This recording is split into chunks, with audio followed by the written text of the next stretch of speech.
I have decided it's time to make the best possible team for Gameweek 30. You won't see players that have good fixture runs or something like that, or the absentee of a player doesn't mean that I don't rate him for the future and for future game weeks. This will be solely focusing on game week 30. With this lineup, you can see how the teams are shaping, who has the best fixtures, and you can maybe snatch a cheeky differential from here, or just a player that can get really popular just for that game week and solely because he's having an amazing fixture. You are now seeing my team. We have a new injury update. Gabriel has been dropped from the Brazilian squad for the next friendlies, I believe they have, for even a qualification, but he has been dropped and now he's flagged. So I may be on the transfer market to see and to find a proper defender that can replace maybe a Stupinian, because Gabriel after City game has another amazing game week. But let's not get ahead of ourselves. We're going to discuss that even more throughout the international break. We may see some new injuries, but for now we are going to prepare a proper side. If you enjoy such type of videos and want to see more from me and you're learning something, give a like down to the video, subscribe to the channel, all those good stuff. Now let's go and remove all of my players from the site, and we're opening the fixtures in a separate window. So let's go and remove some fixtures, some players, some fixtures. Okay, we are removing them one by one. And let's start by discussing the fixtures for the best teams. So first of all, we are starting with the top three: City, Liverpool and Arsenal. City and Arsenal face against each other.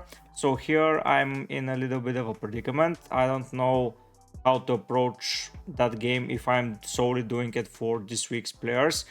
It seems like a game week where a player can pop up, but who is it going to be?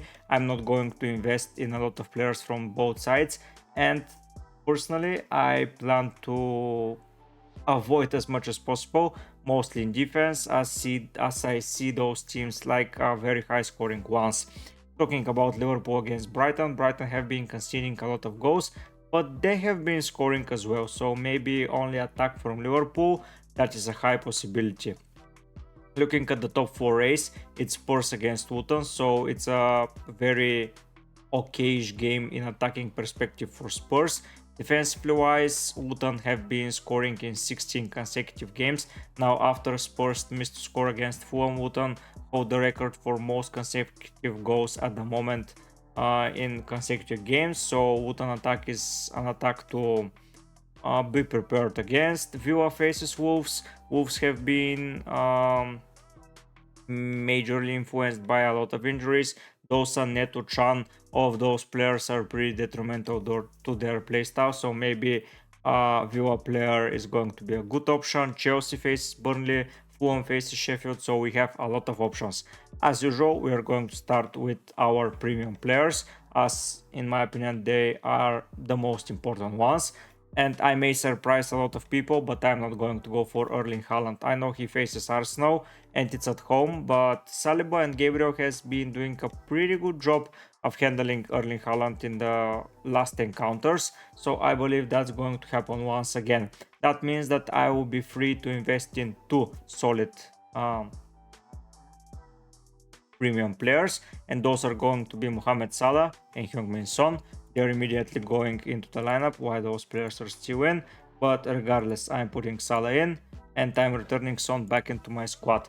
Now we have our two top premiums, and now we can more safely go with the picks, as we already know the budget. Seeing that City face Arsenal and it's at home, I feel that I need a player from City, maybe not from Arsenal, but from City for sure. And I know exactly who that player is going to be. It's going to be Phil Foden. I know that I'm trying to repeat basically my midfield, but Foden has been in such a good form and he has been their best player in the last 5 game weeks most probably. And with KDB having some niggles here and there, it's highly possible that Foden is central and KDB is rested or benched if he's not fully fit. So that's why I'm going to pick Foden for that selection. Now we need to invest a little bit in defense, in my opinion, and seeing the fixtures, I believe that Chelsea are having a great possibility of a clean sheet. Crystal Palace are looking like a team that they can keep a clean sheet, because Forest, I know they've scored against Luton, but they've missed some serious chances. They're getting into good positions, but their forwards cannot score to save their lives basically. Spurs are having an okay fixture defensively. I know that Luton have been scoring, but come on.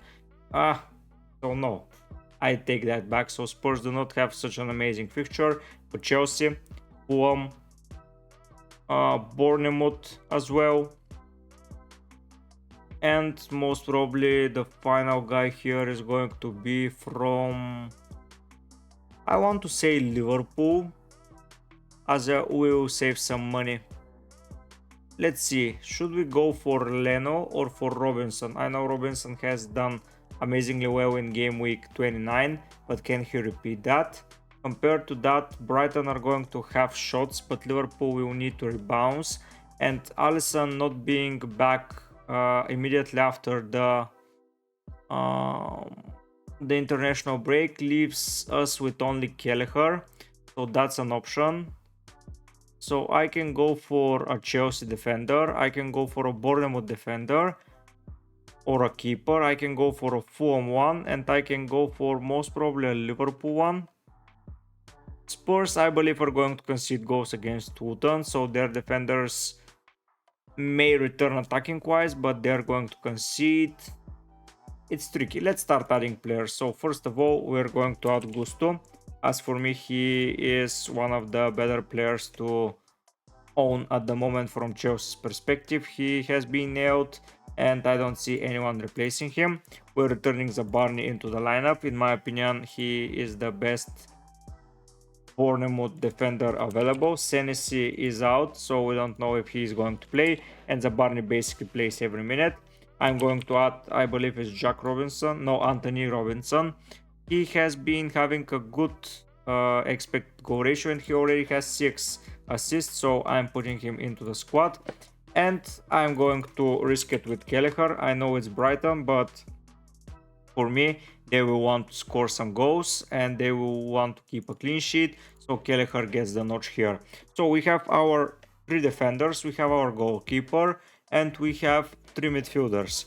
I'm going to put in some bench options so I can know the budget.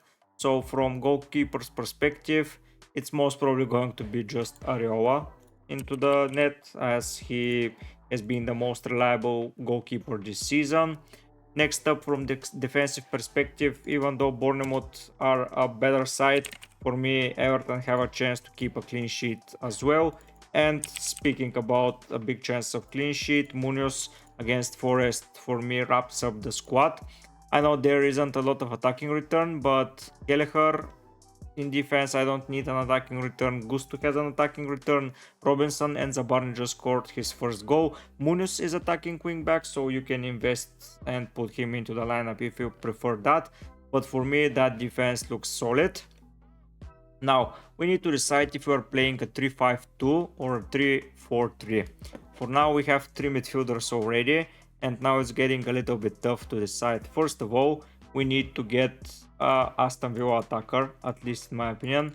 For me, having such a okay fixture, it's a good thing. So I'm returning Watkins immediately into the lineup, and Chelsea are having a good attacking fixture as well, so Palmer is back into the frame as well. So we already have our 4 midfielders at least. Now we have to decide, who are we targeting? Is it going to be Isaac from Newcastle? Not a bad shout out. Is it going to be Solanke? Chelsea, I do not like their offensive lineup. Crystal Palace and Forest as well. Munoz is a great option, but he went out. Muniz is a great option, but he went off with an injury. Is he going to be selected again? He has an away fixture, and away from home he hasn't been clinical at all. He has scored only 1 goal. The rest of the 3, 5, 6 goals have been scored at home. And we may have a rotation issue on our heads. Spurs, Werner is not an option. Richarlison, I don't think so. Brentford, Manchester United. So Manchester United, after defeating Liverpool, will be targeting to keep scoring more and more goals. So maybe Haaland is an option there, as Brentford are pretty bad defensively. Basically, I don't find a obvious choice. So I'm going to go for a differential here, and I'm selecting Isaac. I know that he has problems, but he has scored against Chelsea, he scored against Wolves, and he has been playing a pretty good football, so Isaac is into the frame.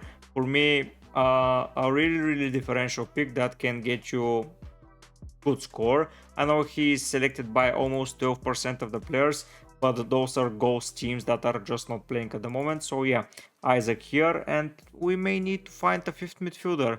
I believe that's going to be the right way. So I'm putting in Mateta as my third striker.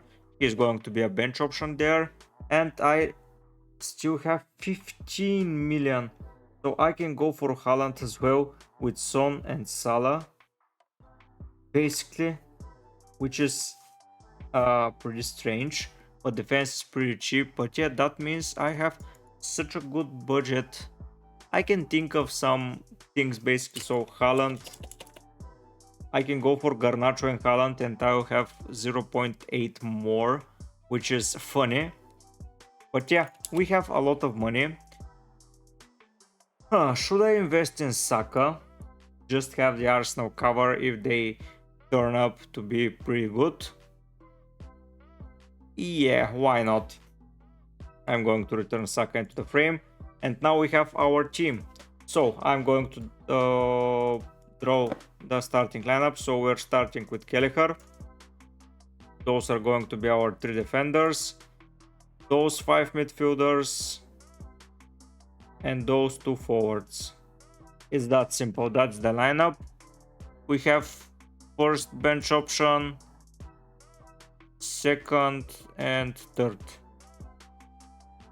So that's basically our benching options, our team, and our captain. I wouldn't go past Salah this time, so Salah will be the captain if I have my team. I know it's a little bit ugly, but that's a pretty strong lineup. We have City and Arsenal coverage, we have Spurs player, we have Villa player, we have a Chelsea double, we have a solid defense, we have a differential in Isaac. On penalties we have so penalty takers are going to be let's put a little bit of a differential cover. Okay, so he is a penalty taker, he is a penalty taker, he is a penalty taker, he is a penalty taker, and he is a penalty taker. So we have 5 penalty takers and 2 talismanish players, so that's amazing as well. Okay, we have a starting goalkeeper, we have wing backs, so we're looking pretty alright at the moment. So yeah, that is going to be the best team selection. From that selection I own 1 2 3 4 5 6 of those players, so I'm pretty far away. Maybe getting Gusto is going to be an option. I already own Leno, so it's not far away from Robinson, but for sure getting Gusto may become my top priority for this week. I'm going to look at the best possible players from each side sometime this week, but for now I believe this is a great team. I hope you agree with me. Share your thoughts down below. I don't know how to approach it. Am I happy with this? I feel I'm happy. So yeah, if you agree with me, don't forget to subscribe, don't forget to like, don't forget to come back for more videos. You can watch my wildcard, my real team selection. They are already out. You can check them on my channel, so you can go directly there from now. But for now guys, I'll be heading out. Bye.